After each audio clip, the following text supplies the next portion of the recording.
Alright, in this video I'm going to be showing you how to do a coolant change on a 2006 Kawasaki Ninja 650. Should be pretty similar for all the 650s or Ninjas in general. But first you're going to start out with removing this fairing.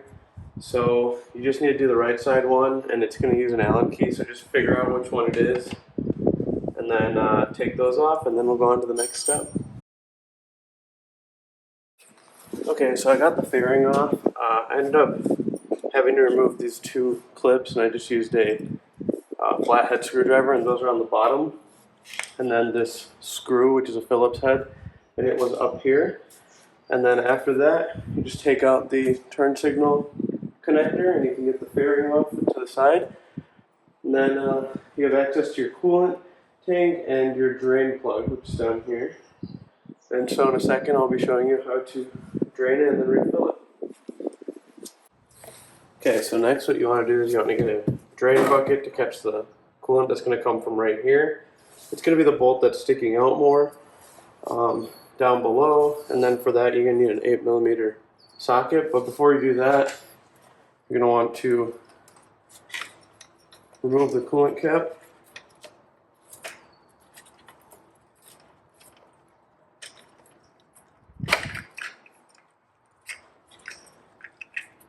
To let the air flow a little bit.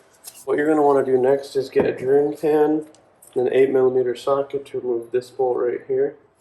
It's the one that's sticking out the most from this bottom section.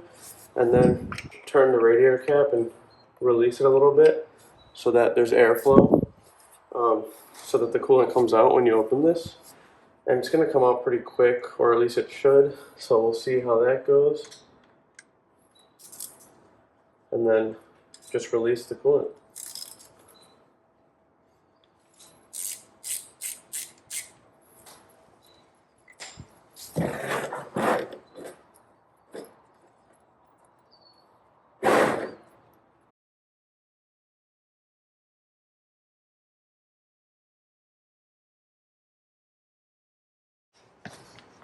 So as you guys saw there, it came out a lot quicker than I expected.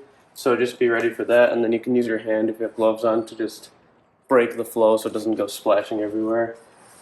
And then as it slowly continues to come out, just tilt the bike, really help it get the rest of it out. I don't have a bike stand, so this is how I'm going to do it. But if you have a bike stand, it should come out pretty easily.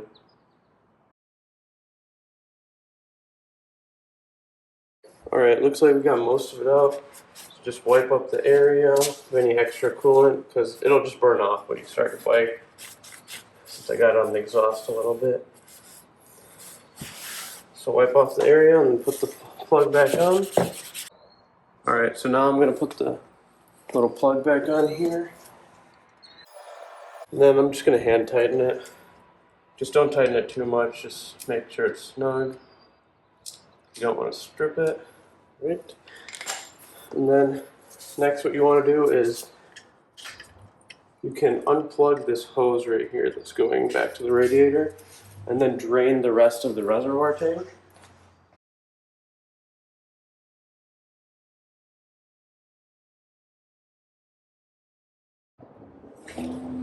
Okay, so once you get this hose off, I just drained the reservoir tank, took off the cap. Then once you got that done, you could just tighten up the radiator cap, make sure it's on there, and then put this hose back on, put the clamp back.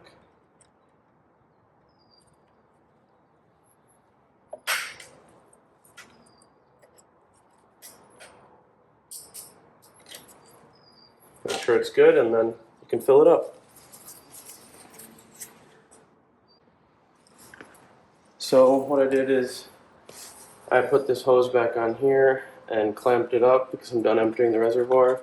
Keep the cap off because that's how we're going to let the air get out as we fill it. And for this it's a little weird because the radiator cap is underneath this tank, so I'm going to actually remove these two bolts right here and get the tank a little bit out of the way, just to make sure I can fill directly into the radiator, and then go slowly, of course, to make sure that you're letting the air bubbles get out.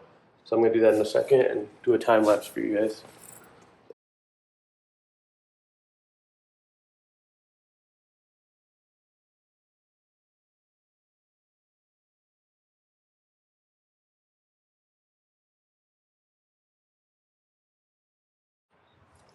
Alright, so what I did is I filled up this radiator and just waited a little bit, saw some air bubbles coming out. If you mess with the hose a little bit, kind of push it and hit it around, the air pockets from the hose should, keep taking more and more coolant.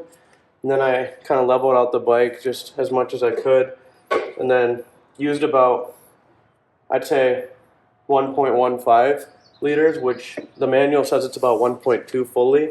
So just gonna top off this tank after I clean it, just a little dirty. So I'm gonna clean it out, top off the tank, and then run the bike until I hear the radiator fan kick on, and then keep topping it up after that until it's full. So I got the reservoir cleaned off. I'm just gonna reattach it now, and then fill it up.